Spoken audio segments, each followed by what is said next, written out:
En uno de los mejores discursos que haya escuchado de la oposición en años recientes, durante la comparecencia de Rosa Isela Rodríguez, titular de la Secretaría de Seguridad y Protección Ciudadana en el Senado de la República, el senador Germán Martínez explotó contra Luis Crescencio Sandoval y las violaciones a la Constitución en las que están incurriendo Andrés Manuel López Obrador y las Fuerzas Armadas de México. Quiero a mi ejército victorioso, derrotando a los criminales, feminicidas y asesinos de periodistas, pero también lo quiero obedeciendo a la ley, dijo el senador dirigiéndose a Crescencio Sandoval, quien escoltó a Rosa Isela Rodríguez, pero se negó soberbiamente a comparecer. Germán, quien pertenece al Grupo Plural, criticó la altanería, la deslealtad del ejército para con el pueblo mexicano y sobre todo resaltó algo que es muy importante. Los críticos y opositores al gobierno de Andrés Manuel también son mexicanos. Vamos a escucharlo. Señorías, señor Sandoval, mis palabras como senador de la República en relación a las reformas que se sometieron a nuestra competencia sobre el mundo militar ni fueron tendenciosas, ni las movió interés o ambición personal, ni buscaron apartar a la ciudadanía de sus Fuerzas Armadas, como usted afirmó en septiembre pasado. Quienes hemos hecho señalamientos a las tareas castrenses en ejercicio de nuestra labor legislativa, no merecemos su reproche. No se lo acepto. No soy su tropa. Ni debemos pensar igual. Respeto el uniforme que usted porta, pero eso no lo hace más ni mejor mexicano. Soy o intento ser leal a México y no soy servil a nadie. La dignidad no es un asunto de estrellas en el hombro, sino de mexicanos estrellados contra la ineptitud de sus gobiernos.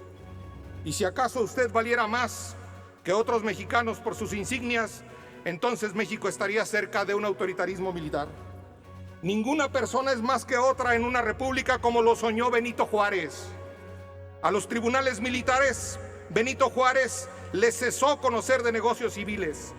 Juárez tenía clara la frontera entre civilización y militarización.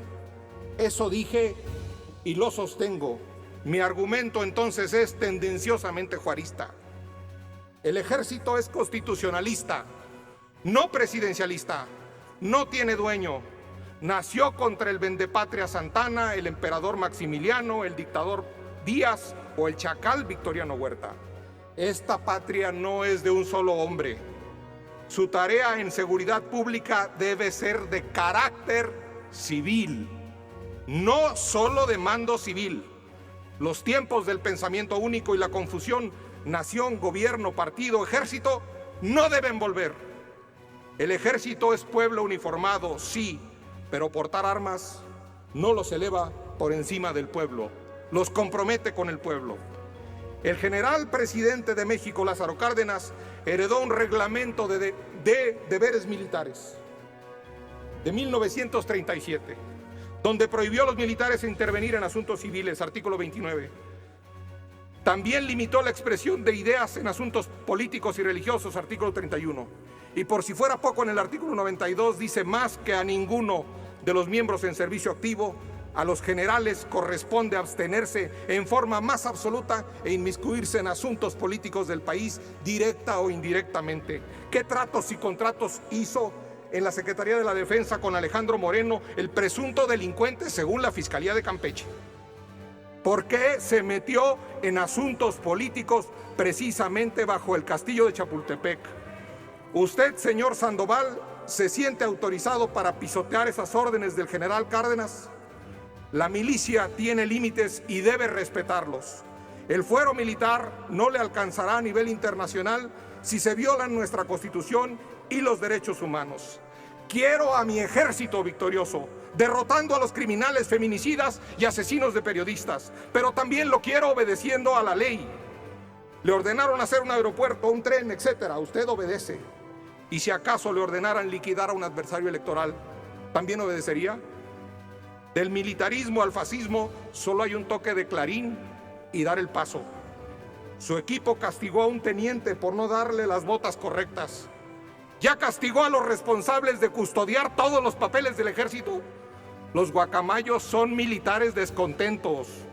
El gobierno salió de espoleta retardada para entender el enorme peligro de los delincuentes, pero de estopín instantáneo para entender que muchos de sus contratos no se licitan, solo se adjudican sin fiscalización. A los amigos a firmar contratazos, a los enemigos a tirar balazos. El descontento ya no se oculta, privilegio marcial puro. En el lugar donde usted nos vituperó en septiembre, murieron los niños héroes de Chapultepec. Ellos tuvieron unos compañeros de armas que pelearon por amor a México y no eran mexicanos. Se batieron en muchas trincheras, incluida la batalla de Churubusco. Murieron a manos del ejército invasor norteamericano. Nacieron en otra tierra, pensaban distinto, hablaban otra lengua, tenían otra bandera verde y amarilla que decía Irlanda por siempre. Tenían otro comandante, el capitán John O'Reilly. No eran traidores, señor Sandoval. Eran el batallón de San Patricio. Los mexicanos que pensamos distinto a usted, también amamos a México, aunque solo seamos simples ciudadanos. Luchamos en distinta trinchera, pero nos cobija la misma bandera. Le respeto, señor Sandoval, pero el alto mando de general, senador, solo lo merecerá frente a la historia. No le falta razón a Germán Martínez. Andrés Manuel, su gobierno, el ejército y su partido político han cruzado límites que en democracia son inadmisibles transgredir. Los excesos verbales de López Obrador y de Crescencio Sandoval no son un tema o estilo de forma de ser. Pensar que existen enemigos de la soberanía nacional es propio de mentalidades similares a las de Gustavo Díaz Ordaz. Tachar de enemigos o traidores a la patria a quienes piensan distinto es un extremismo delicado. Los que nos oponemos a López Obrador pasamos de ser adversarios a traidores a la patria y enemigos de la nación. Solo los dictadores asumen un pensamiento así. La Sala Superior del Tribunal Electoral del Poder Judicial de la Federación emitió un fallo en el que señala que el presidente calumnia a la oposición llamándoles traidores. Lamentablemente, no existe un marco legal que permita sancionar esos excesos verbales. Ya lo dijo Germán Martínez, la patria no es de un solo hombre y quienes nos oponemos al gobierno no somos traidores.